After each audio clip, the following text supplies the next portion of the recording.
L'autre point qu'on a abordé à propos des entraves, c'était l'exemple de cet homme qui pour montrer que ses parents avaient une mauvaise éducation, ratait pour toute sa vie. Ça, c'est un point essentiel aussi. On a souvent vu que l'enfant pouvait monter des tours pendables, des coups montés, qui se retournaient contre lui. Tous les enfants jouent des tours, tous, tout le temps. Ça commence par la communication, en fait. L'enfant, il va chercher à communiquer avec ses parents, il va avoir des attitudes pour pleurer, par exemple, sourire, pour rentrer en communication, pour se faire comprendre, etc. On va être obligé, au fil de l'existence, d'adopter des comportements qui vont être compris, tout simplement. Et en fait, c'est une forme de manipulation, entre guillemets, c'est-à-dire c'est une forme de communication, on pourrait dire. Et outre qu'il est impossible de ne pas communiquer, de ne pas manipuler, ces coups montés vont être fonctionnels d'un côté, ça donne la politesse, par exemple, et dysfonctionnels d'un autre, lorsqu'il s'agit de marquer le coup, de vouloir ce que je veux moi pour moi, ou de se venger, ou etc., de quelque chose qui ne nous a pas plu. On prend souvent l'exemple d'un enfant qui, dans un grand magasin, veut tel jouet, et puis sa maman ne veut pas lui acheter. Et ben, il peut, par exemple, qu'est-ce qu'il va faire pour avoir quand même son jouet? Il a d'abord une idée.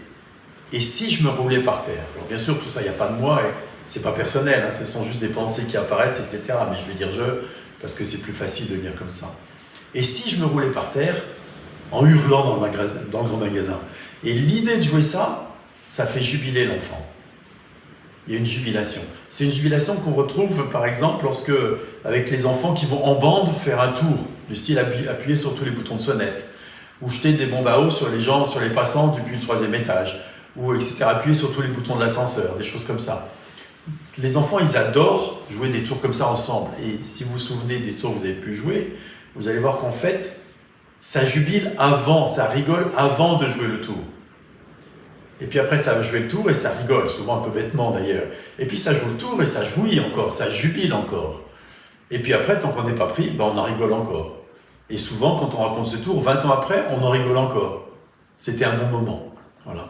Et sauf que certains de ces tours, comme de se rouler par terre dans un grand magasin, on ne rigole pas au moment du tour. On peut jouir, on peut jubiler avant de jouer le tour, mais pas au moment où on joue le tour, parce que sinon on ne peut pas jubiler et en même temps hurler, ça ne va pas.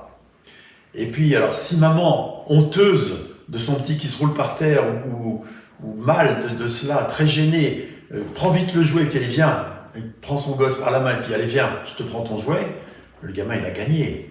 Et à ce moment-là, on peut savoir, on peut sentir qu'il jubile à l'intérieur. J'ai réussi à avoir ce que je voulais en me roulant par terre. Et l'enfant, à ce moment-là, il peut créer il va créer un réflexe conditionné. Pour créer un réflexe conditionné, il faut qu'un tour marche 1 à 3 fois, pas plus que ça. 1 à 3 fois suffit, c'est énorme, enfin, c'est très peu plutôt. Et à ce moment-là, il arrive à la caisse avec sa maman. Il a son jouet, il jubile à l'intérieur. Il a gagné. Il a engrammé que si je fais une crise, je peux avoir ce que je veux. Je vais avoir ce que je veux. Alors il va engrammer ça, et si ça devient un réflexe conditionné, ce qui est souvent le cas, eh bien, peut-être que toute sa vie, il va jouer, faire des crises pour obtenir ce qu'il veut. Sauf que lorsque ce tour est basculé dans l'inconscient, plus ou moins tard dans la vie, plus ou moins tôt, ou plus tard à l'adolescence, eh bien, ça donne un adulte qui va faire des crises pour avoir ce qu'il veut. Qu'il l'ait ou qu'il ne l'ait pas, il va faire des crises. Et s'il ne l'a pas, il va faire encore une crise plus forte. Et ça donne des gens qui, au quotidien, peuvent être insupportables, parce que juste, ils essayent comme un gosse d'avoir ce qu'ils veulent à travers des crises, par exemple. Alors ça, tout le monde joue des tours comme ça, des dizaines et des centaines de tours comme ça. Et il se trouve que bien de ces coups montés, en fait, entravent ou l'éveil, ou le déploiement de l'éveil. On parlait donc de cette personne qui veut prouver que l'éducation de ses parents est nulle, mais il y a plein d'autres cas. Et tant que ces coups montés ne sont pas dévoilés, l'éveil ou son déploiement ne se produiront pas. Après, c'est ainsi. En fait, on peut juste constater que c'est comme ça. Voilà. Oui, et c'est la raison pour laquelle, dans notre démarche, on aborde de temps en temps ces histoires de coups montés ou le karma, les vies passées, etc. Seulement lorsque ça entrave l'éveil ou son déploiement. Le problème, c'est qu'il y a envie de s'éveiller, et des fois, on ne voit pas les coups montés qui entravent cet éveil. Comment les découvrir, comment les dévoiler? Alors, à ce sujet-là, j'ai republié exprès 2 bouquins qui étaient parus il y a très longtemps, qui sont vendus à prix coûtant sur Amazon. L'origine cachée de nos problèmes et leurs solutions, et l'art de se construire des problèmes. L'un des signes, c'est que les gens parlent d'un mal-être, d'une souffrance, et en même temps, ils sourient, voire ils rient carrément. Et ça, c'est un signe certain qu'il y a un coup monté derrière. L'invitation est alors de rester avec le sourire, rester avec le rire, rester avec ça et laisser monter encore plus ce rire. Parce que si une souffrance fait rire, il y a une raison, quoi.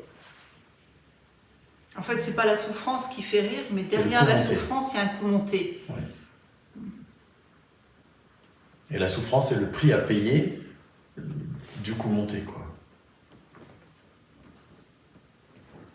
Par exemple, petit, je me suis rendu compte que quand j'allais mal, mes parents s'occupaient de moi. J'ai intérêt à aller mal, comme ça mes parents vont s'occuper de moi. Et donc je vais mal. Du coup, l'éveil ne va pas se produire, parce que si l'éveil se produit, ça va être tranquille. Mais il ne faut pas s'éveiller. Eh oui, par exemple. Et puis, bien sûr... En fait, juste, il y a l'envie d'y aller, mais ça va être une résistance. Exact. Hein? C'est pas, je veux pas comme ça. C'est juste que à ce moment-là, ça vient interférer avec la vision. C'est juste comme ça. Et puis l'enfant, il engramme. Si je vais mal, on s'occupe de moi. Et puis mes parents, c'est aussi... plus tard, ce sera l'homme ou la femme que j'ai envie de séduire ou avec qui j'ai envie d'être. Et alors, il faut que j'aille mal pour qu'on s'intéresse à moi, pour qu'on s'occupe de moi, pour qu'on m'aime, pour qu'on prenne soin de moi, pour que je puisse évaluer l'amour que l'on me porte. Mesurer. Mesurer, ouais. Oui. Évaluer. Ouais. Oui. Et donc, il faut que j'aille mal. Et donc, je m'arrange pour aller mal. Avec une grande jubilation intérieure, qui, elle, demeure souvent inconsciente, parce qu'il ne faut pas le montrer, sinon je me trahis moi-même, c'est pas possible. Et donc, je vais mal, et je souffre. Et puis, l'autre ne s'intéresse pas à moi. C'est que je ne souffre pas assez. Donc, il faut que je souffre plus. Ça peut aller très loin comme ça. Et puis, ça y est, quelqu'un s'occupe de moi.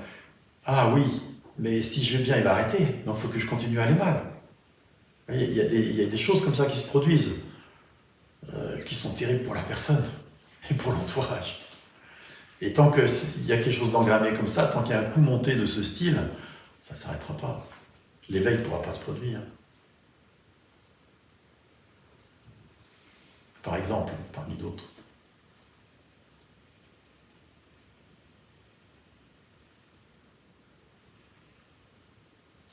Mais ce qui est important aussi de souligner, c'est que tout ça est agencé d'une façon merveilleuse. C'est-à-dire que rien n'arrive par hasard. Et en même temps, rien n'arrive du tout. Hein, comme on l'a dit, en tant que ce qui est hors temps, hors espace, cet instant hors temps, qui est l'éternité même, rien ne se passe, rien ne s'est jamais passé. Mais d'un point de vue existentiel, rien n'arrive par hasard. C'est-à-dire que c'est cette intelligence à l'œuvre qui produit tout cela. Et si quelqu'un est atteint, on peut dire, par des tours comme ça, pendables, qui font souffrir, c'est pas par hasard. À chaque fois, c'est encore et encore une invitation à l'éveil, non seulement pour lui, mais aussi pour tous ceux qui l'entourent. À l'éveil total, complet, parfait.